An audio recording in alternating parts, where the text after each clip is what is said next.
Sa ngalan ng Ama, ng Anak at ng Espiritu Santo. Amen. Panginoong Hesus Nazareno, maraming salamat po sa biyaya ng iyong pag-asa, awa at pag-ibig sa amin.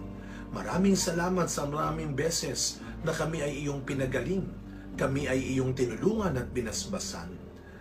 Pakiusap po, Pong Hesus Nazareno, araw-araw, huwag niyo lamang po kaming pagpalain.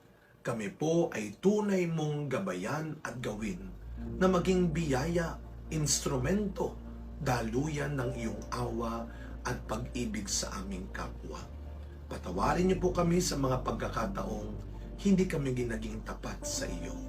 Nawa sa aming aba at tapat na gawaing mabuti at tama, tunay naming maibigay ang iyong mukha, ang iyong kaligtasan sa amin.